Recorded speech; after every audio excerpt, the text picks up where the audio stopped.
26번부터 이어서 한번 가보도록 할게요. 자, 이름과 부서명, 그리고 월 급여 등급을 조회해라 라고 하고 있네요. 그러면 얘 같은 경우는 방금 전에 했던 상황에서 부서명이라고 하는 게 하나 추가된 건데, 부서명은 어디에 들어있죠? 뎁트라고 하는 테이블에 들어있겠죠? 그러면 결국 방금 전에 두 개를 엮었는데 하나를 더 엮어야 된다는 얘기예요. 자, 저는 얘를 그냥 활용을 좀 할게요. 가져와서 조인을 추가하는 방식은 온절 밑에다가 또 다른 조건을 걸어서 조인을 부여하면 됩니다.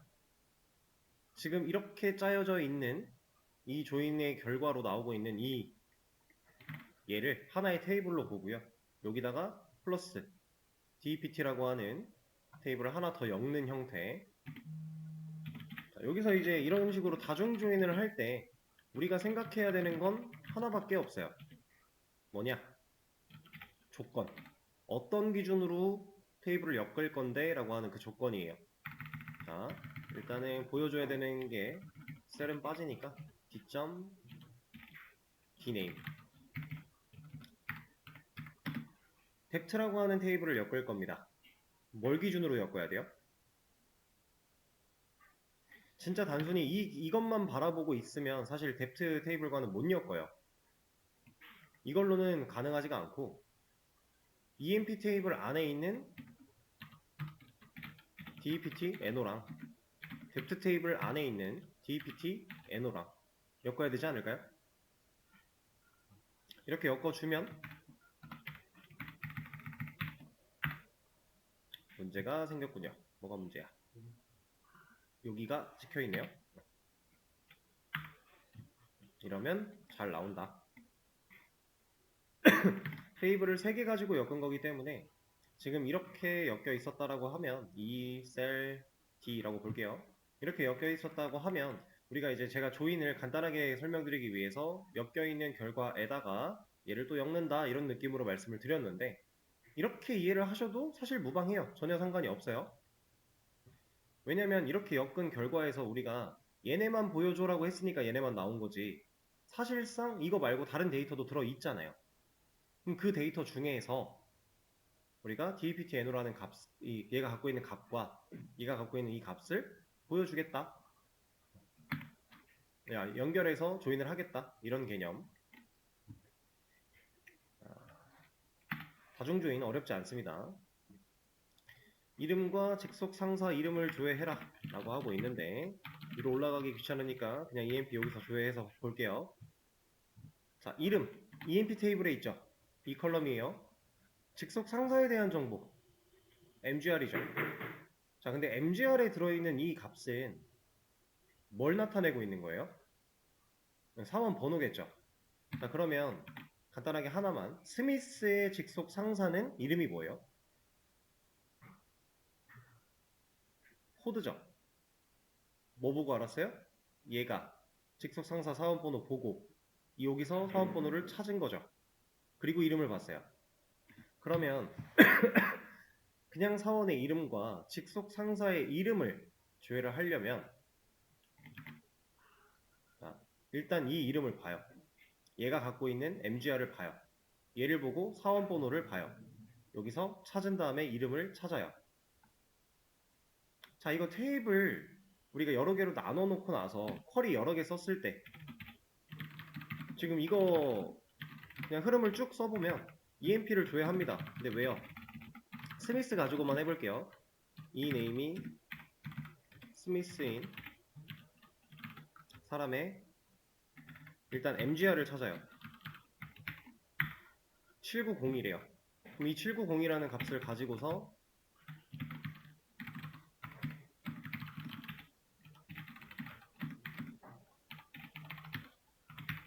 이거 하는 거 아니에요? 이렇게 두 번 쿼리 날려서 얻어내는 결과죠. 그렇다라고 하면 지금 이 여러 번의 쿼리를 날려야 되는 과정을 우리가 하나의 쿼리로 결과로 보기 위해서 했던 일 조인이에요. 근데 지금 대상이 하나의 테이블일 뿐인 거예요. EMP라고 하는 테이블 가지고 EMP 하나, 또 다른 EMP 하나, 이 둘을 엮자라는 겁니다. 이걸 가지고 이제 표현은 셀프 조인이다 라고 얘기를 해요. 여기 써있는 것처럼. 실제로 조인의 종류 중에 셀프 조인이라고 하는 게 있는 건 아니고 그냥 표현을 이렇게 말을 하는 겁니다. 왜냐면 자기 자신을 한 번 더 조인해서 엮을 거니까.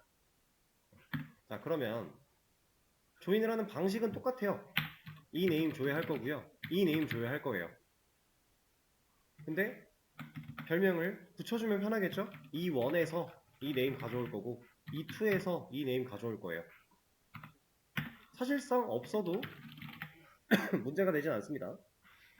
일단 EMP AS E1 조인을 엮습니다. 이너 조인. 그 다음에 EMP AS E2 똑같은 테이블이니까 자, 조건 뭘 기준으로 봐야 돼요?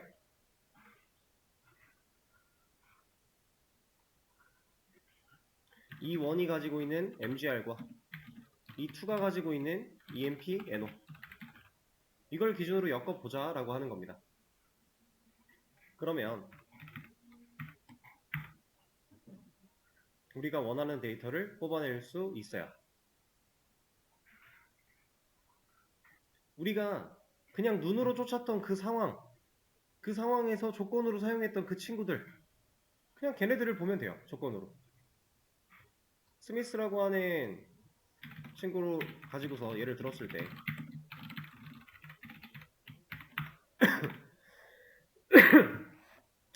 이 친구의 직속 상사 이름을 구하려면 얘를 봐야 되고 그럼 얘가 첫 번째 기준이 되는 거예요.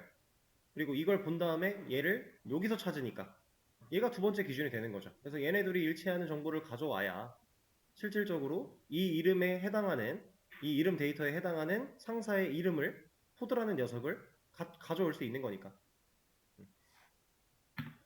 셀프 조인의 개념.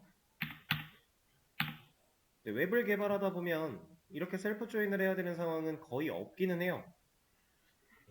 그렇지만 하는 방식을 여러분들 어느 정도는 생각을 해둬야 이런 경우가 왔을 때 처리할 수 있으니까.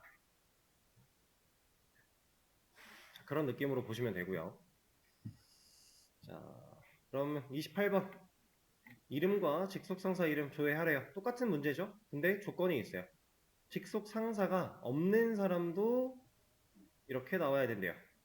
그리고 힌트에 아우터 조인이라고 나왔는데 아우터 조인은 MySQL에서 큰 의미가 없다라고 했었죠. 그리고 밑에 있는 것도 사실 힌트입니다. 자, 일단 EMP를 봐요. 직속 상사가 널인 애가 누구예요? 여기 킹이죠. 킹, 왕이에요, 왕. 그리고 직급이 프레지던트래요. 얘가 대표기 때문에 직속 상사가 없어요. 그런 상황입니다. 근데 우리가 이런 식으로 이 MGR 값과 EMP NO 값이 완벽히 일치하는 교집합을 찾겠다. 이너 조인으로 교집합을 찾겠다라고 하면 이 결과 안에는 킹이 없어요. 킹은 없으니까 상사가. 이너 조인은 완벽히 교집합만 가져오게 될 거니까. 그래서 실제로 데이터가 13줄 나오고 있고요. 원래 EMP는 14줄입니다. 근데 저 상황도 저 킹도 직속 상사가 비록 없을지언정 데이터가 나와야 된다라고 하는 거죠. 그럼 얘를 똑같이 하긴 하는데 얘 때문에 완벽한 교집합을 찾는 거니까 완벽히 교집합으로 찾지 말고 기준이 되는 테이블에는 데이터가 있을 때 그 데이터는 나오게 해줘. 자, 그러면 지금 이 상황에서 킹을 올바르게 나오게 하려면 지금 개념은 이래요. 별명을 지어서 티를 좀 내보자면 여기가 사원명이고요. 여기가 직속 상사 이름이에요. 이렇게 이 상황일 때 킹이 어디에 나오는 게 맞는 거예요? 왼쪽에 나와야겠죠. 킹도 하나의 사원이죠. 그래서 여기에는 나오지만 킹이 상사가 없으니까 여기가 비어있으면 되는 상황. 그러면 지금 제가 E1과 E2로 분리를 좀 시켜놨는데 사원명에 나와야 된다. 그럼 현재 기준이 되는 테이블은 누가 돼야 된다는 거예요? 이 원이 돼야 된다는 얘기겠죠.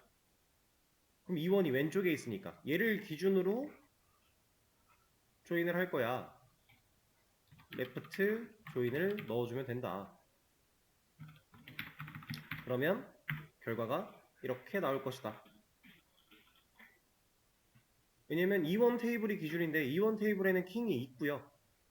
E2 테이블에는 조인된 결과를 가지고 봤을 때 값이 없는 상황이니까. 근데 없지만 레프트 조인을 쓰면 완벽히 교집합을 요하는 게 아니기 때문에 데이터가 나온다. 자, 그럼 이 레프트를 라이트로 바꾸면 어떻게 돼요? 그냥 진짜 레프트를 라이트로만 바꾸면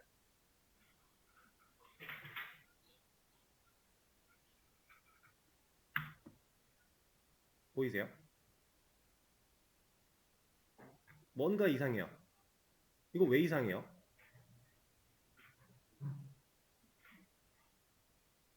왜 이렇게 이런 게 많이 나왔죠? 자, 우리가 조건을 준 게 E1의 MGR과 E2의 EMP NO예요.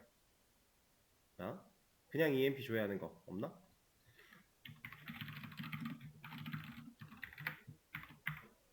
자, 이 결과를 보고서 예시로 들만한 거 하나만, 스미스 같은 거 하나 볼게요.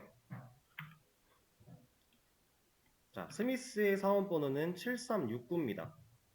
여기에 7369 있어요? 없죠. 여기에 7369 없잖아요. 자, E1, 왼쪽에 있는 E1한테 MGR을 보라고 했습니다. E2한테는 얘를 보라고 했어요.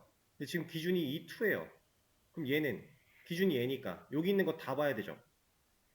다 봐서 데이터 꺼내려고 했는데 MGR에 없네요.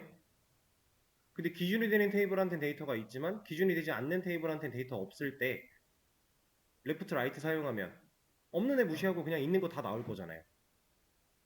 그러니까 스미스라고 하는 이름들이 쭉 나온 겁니다.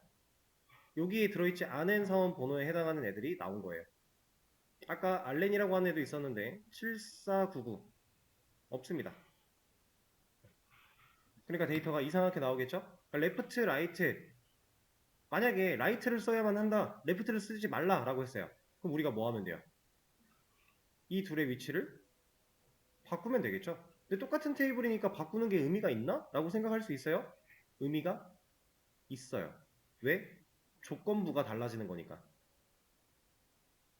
예를 들어 지금 이제 간단하게 설명을 드려보자면 얘가 E1이 되는 거고 얘가 E2가 되는 거거든요. 이렇게 바뀐다라는 거예요. 그럼 E1과 E2의 기준, 이 별명 기준이 바뀌었으니까 이제 기준이 되는 테이블 E1으로 바뀌었죠. 그리고 조건 안 건드렸어요. 그럼 결과 아까처럼 잘 나와요. 근데 이렇게 바꾸는 거 말고도 이것도 가능해요.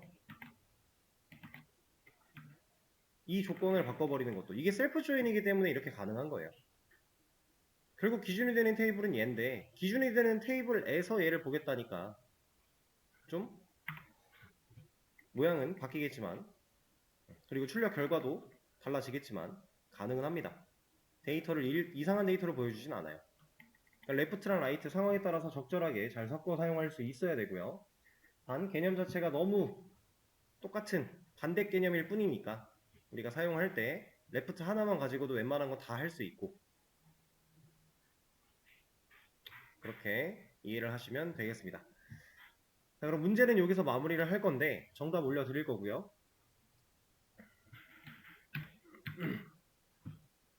이제 새로운 개념 하나를 좀 배워볼 거예요.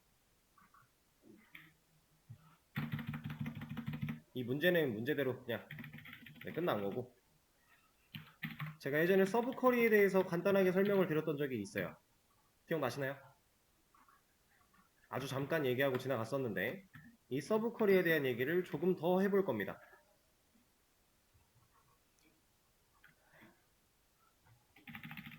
자, 제가 그때 서브 쿼리 말씀드리면서 보통 이런 식으로 사용을 한다 라고 했던 게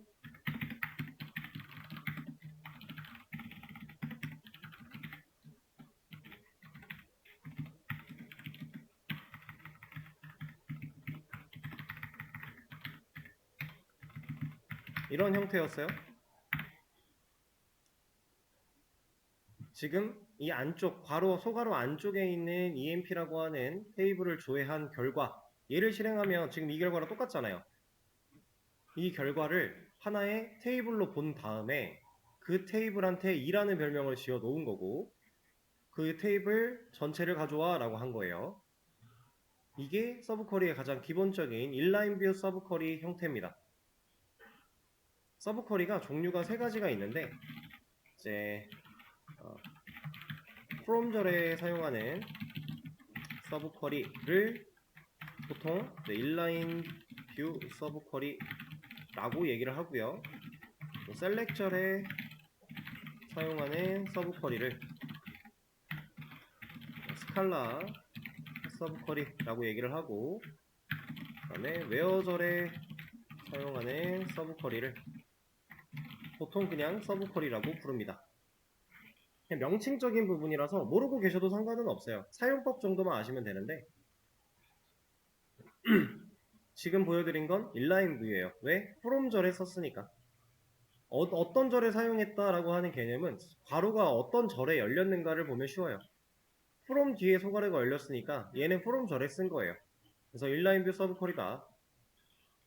자, 얘는 이 소괄호 안쪽에서 조회된 결과를 하나의 테이블로 인지를 할 것이고 그 테이블 안에서 이런 것들을 조회할 거야 라고 명시할 수 있는 서브쿼리. 근데 보통 얘를 이렇게 겹겹이로 사용을 한다라고 했습니다. 이런 식으로 실제로 예전에 만들어져 있는 쿼리들을 보면요, 이 겹겹이가 좀 많이 쌓여 있는 경우도 있어요. 이러면 속도가 상당히 느려요. 왜 느리냐? 이 괄호 안쪽에서 실행된 쿼리 결과, 보고 눈으로 볼 수 있는 이 테이블의 결과를 얘가 4번 다 기억하려고 메모리를 써요.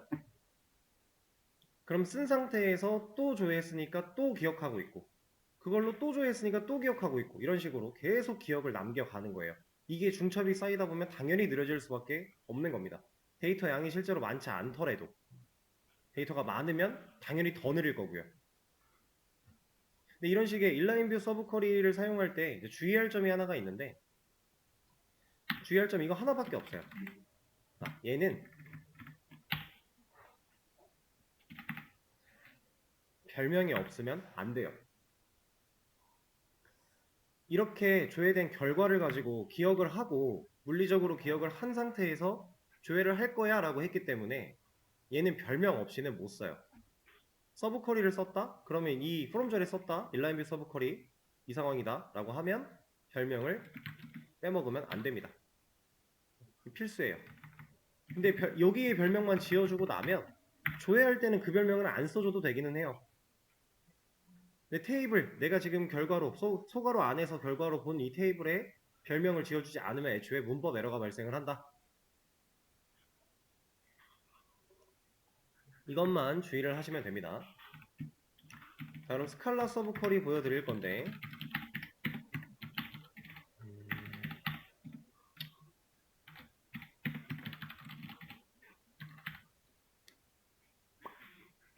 제가 이런 거 한번 해볼 거예요.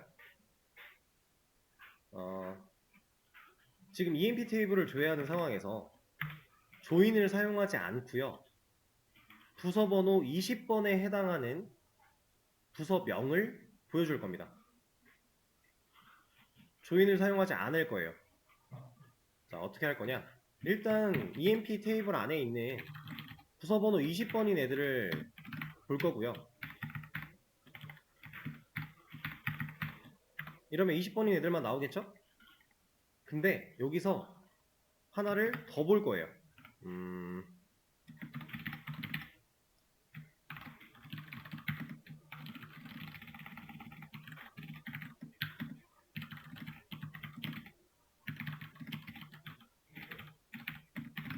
이렇게.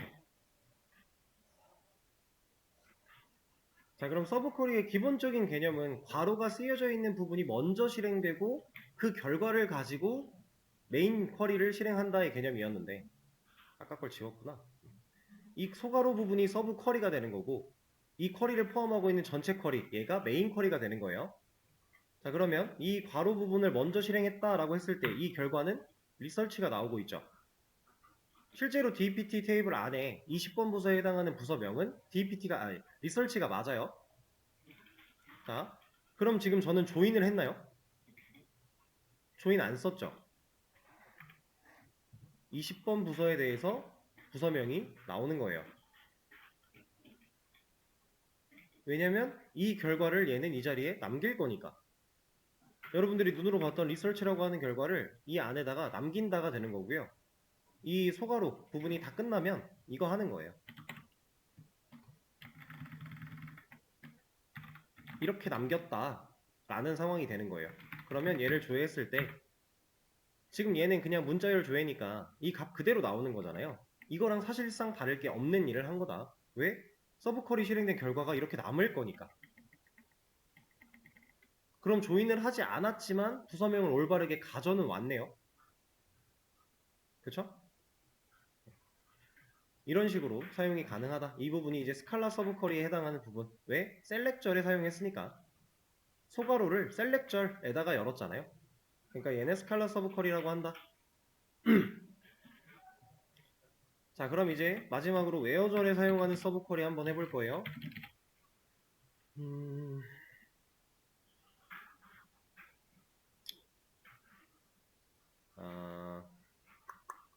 이게 적절한 예시는 아니긴 한데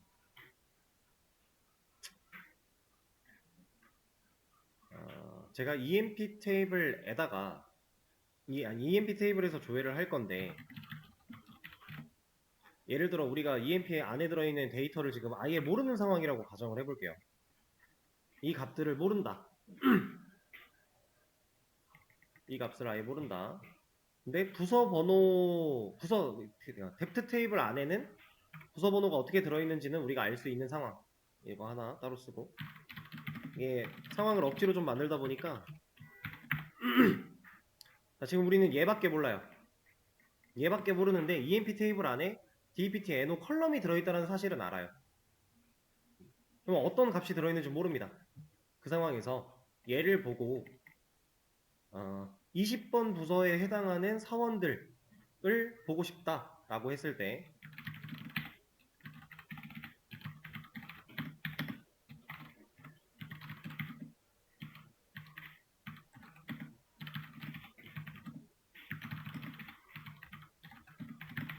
이런 식으로 적어줄 수 있습니다.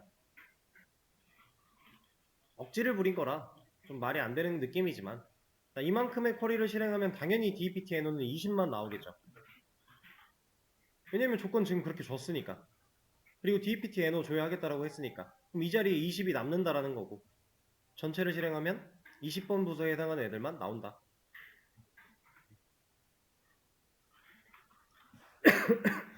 이거는 상황을 좀 억지로 만든 느낌이라서 적절하게 느껴지지 않으실 수 있겠지만 이런 식의 활용이 가능하다라고만 생각을 해주시면 돼요.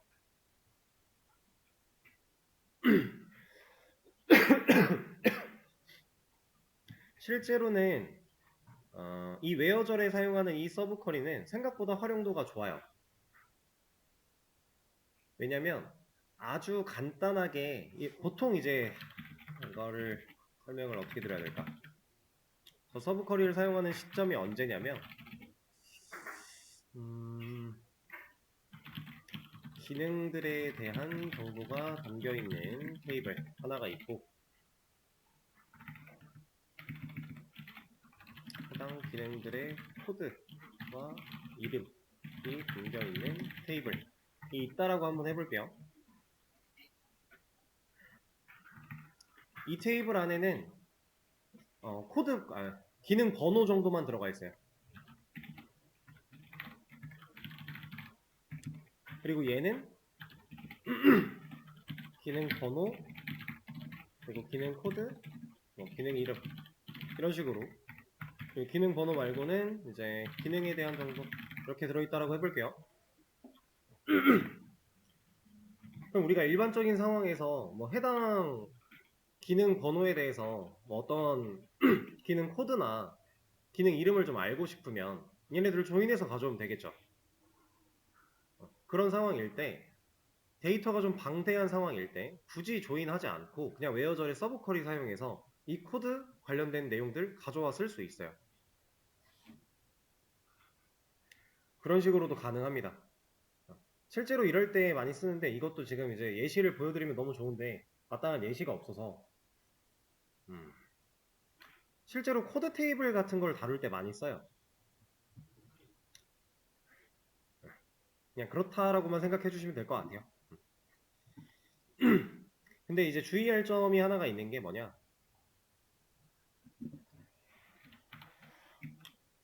제가 지금 바꾼 거는 에스터리스크 사용한 거밖에 없죠. 얘는 안 돼요. 이 에러가 뭐라고 하는 거냐면 이런 식으로 서브 쿼리 쓸 거면 너 이 자리에 한 개 컬럼의 값밖에 못 남겨 라는 거예요. 지금 에스터리스크를 썼다라는 건 이만큼의 실행 결과가 데이터가 얘는 한 줄이지만 컬럼이 3개죠. 컬럼이 3개예요. 이러면 얘는 이 자리에 3개를 다 남기진 못해요. 하나의 컬럼이 갖고 있는 값밖에 못 남겨요. 여기도 마찬가지. 이렇게 돼버리면 얘는 근데 구조만 봤을 때에도 애초에 이 자리에 3개가 다 남는다 그러면 조건이 좀 이상해지겠죠. 얘도 안 됩니다. 서브 쿼리를 사용할 때 이제 뭐 인라인 뷰를 제외하고 얘네 둘은 한 개의 컬럼의 값들을 따로따로 남겨야 된다. 그럼 만약에 여기서 보여주고 싶었던 것처럼 이러한 정보들도 같이 보여주고 싶었다면 이거 하나 그리고 이거 하나 이렇게 넣어줘야 돼요. 그럼 얘가 나옵니다. 이런 식으로 서브 쿼리 하나당 한 개의 컬럼에 대한 값밖에 안 된다. 사용할 때 좀 주의를 하셔야 돼요. 이게 이제 서브 쿼리 기본적인 내용에 대한 개념 끝인데 서브 쿼리를 적절하게 잘 활용할 수 있으면 쿼리를 작성할 때 능률이 오르는 건 맞아요. 근데 대부분 일반적인 상황에서는 서브 쿼리보다 성능이 더 좋은 녀석들이 많이 있습니다. 진짜 간단하게 이 스칼라를 사용해서 우리가 이런 정보를 본다라고 하면 이거 서브 쿼리 안 쓰고 조인으로도 가능한 거죠. 똑같은 거 할 수 있잖아요, 조인으로. 자, 일단 EMP에선 전체를 다 보여준다고 치고, 그리고 우리가 보여주고 싶었던 게 dname이니까, 그리고 뒤에 있는 LOC 이렇게 똑같은 정보를 보여주려고 한다 라고 하면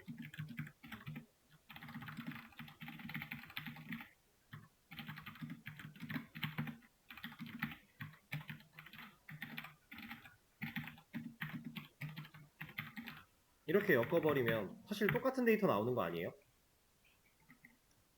오히려 더 다양한 데이터도 나오죠. 이 조건이 지금 빠져 있어서 이렇게 된 건데 조건 얘도 넣어주면 같은 데이터 나옵니다. 왜? 아, 누구 건지 안 줬어요?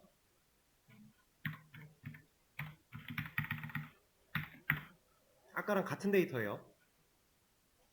보세요. 얘랑 같은 데이터입니다. 여기 컬럼명이 이 내용 그대로가 다 들어가가지고 좀 길어져서 그렇지 사실 같은 내용이에요. 이렇게도 가능하고 이렇게도 가능한데 쿼리는 얘가 더 짧아 보이죠? 이거를 줄바꿈을 한다라고 하면 보통 이런 식으로 가는 건데 이만큼의 쿼리와 이만큼의 쿼리 얘도 좀 해볼까요?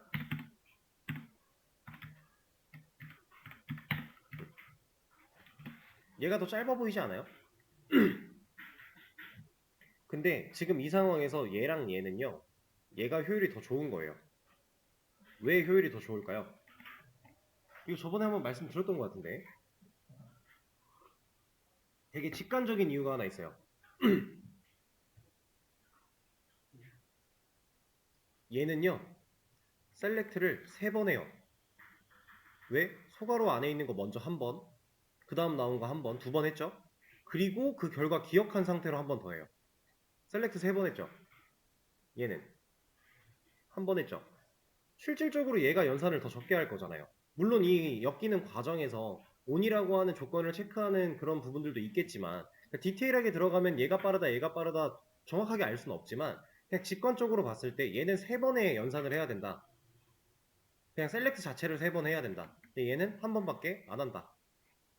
실질적으로 서브쿼리보다 조인의 성능이 더 월등히 뛰어날 때가 많습니다. 그래서 우리가 서브쿼리를 막 엄청나게 활용하지는 않을 거예요. 진짜 특별한 케이스, 정말 간단한 조건 하나 때문에 조인을 하긴 좀 아까울 때, 그럴 때 보통 서브쿼리로 처리를 하곤 하는데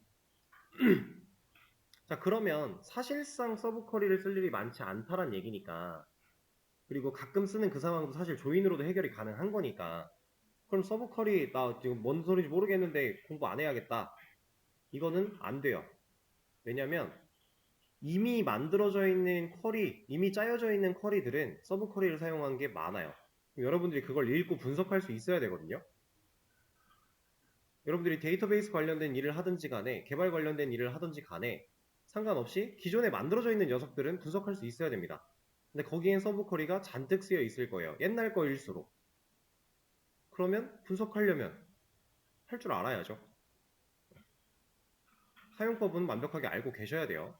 이거를 막 써내려가는 거는 못하더라도 눈으로 보고 읽었을 때 얘가 어떤 식으로 결과를 뱉을지는 예상할 수 있어야 됩니다. 그게 가능해야 분석이 되는 거니까. 자, 서브쿼리에 대해서 좀 알아봤고요. 그리고 그럼 이제 제가 말씀드린 내용을 간단하게 정리해보면 서브쿼리의 상위 호환이 이제 조인이 되는 느낌인데 하는 일이 100% 똑같진 않습니다. 근데 유사한 일을 하려고 할 때 서브쿼리보다 조인이 좋다의 개념인데 사실 얘네 둘보다 더 빠르게 할 수 있는 친구도 있어요. 이것도 저번에 한번 언급을 드렸던 것 같아요. with.as라고 하는 친구. 이 with.as라고 하는 녀석은 그러니까 얘 따로 이렇게 생각할 게 아니라 이제 이 세 가지를 병합해서 쓸 수 있는 녀석인데 얘는 처리 속도가 상당히 빠릅니다. 왜냐면 가상화 기술이니까. 뷰 테이블이라고 하는 가상 테이블을 사용하는 기술이라서 상당히 처리 속도가 빠르다. 실질적으로 제가 진짜 경험했던 예시를 하나 들어드리면 서브 쿼리가 겹겹이 쌓여서 있던 그 상태가 하나 있었어요. 쿼리가 만들어져 있는 게. 이 친구를 뜯어 고쳐서 조인으로 바꿨어요. 조인으로 바꾼 뒤에 쿼리를 수정하다 보니까 좀 조인 관계를 형성하기가 쉽지 않은 상태가 된 거예요. 그래서 이 문법을 가지고 처리를 했습니다. 자, 서브 쿼리가 대략적으로 한 10초 걸렸다고 했을 때 얘로 바꿨더니 1초 아래로 내려갔어요. 똑같은 데이터를 불러오는 똑같은 데이터를 불러오는 쿼리가 완성이 됐는데 1초 아래로 내려갑니다. 지금 몇 배 내려간 거예요? 대략적으로 10배 이상 내려간 거예요. 실제로 속도가 빠를 수밖에 없어요, 얘가. 오늘은 일단 서브 쿼리에 대한 내용까지 배운 걸로 하고 내일 오늘 배웠던 이 서브 쿼리 개념을 활용해서 문제 몇 가지 더 풀어볼 거예요. 그리고 그거 풀이해드리고 그 중에서 몇 가지만 골라서 with AS 사용하는 것도 한번 보여드리도록 할게요. 이 과정까지 하고 나면 사실상 이제 여러분들이 기본적인 SQL 문법은 거의 다 배웠다라고 보시면 돼요. 우리가 애초에 처음에 말씀드렸었죠? 10가지라고 난이도가 총 10가지라고 했을 때 우리는 한 6, 7 정도 배운다. 이 정도 난이도까지만 배울 것이다 했었어요. 이 난이도에 속해 있는 쿼리, SQL들은 다 배운 겁니다. 지금까지. 이 7을 살짝 넘어갈 것 같은 이 경계에 있는 친구에 대한 개념을 조금 간단하게 마지막쯤에 알려드릴 거고 그리고 지금까지 배웠던 내용을 총합을 해서 이제 테이블 설계부터 데이터 넣고 그걸로 문제 풀어보는 것까지 이게 아마 라스트가 될 겁니다. 이런 식으로 우리가 수업이 실제로 며칠 남지가 않았어요. 출석부 기준으로 봤을 때 오늘을 빼면 3일 남았네요. 3일 안에 저런 것들을 진행할 거다 라고 생각을 해주시면 되겠습니다.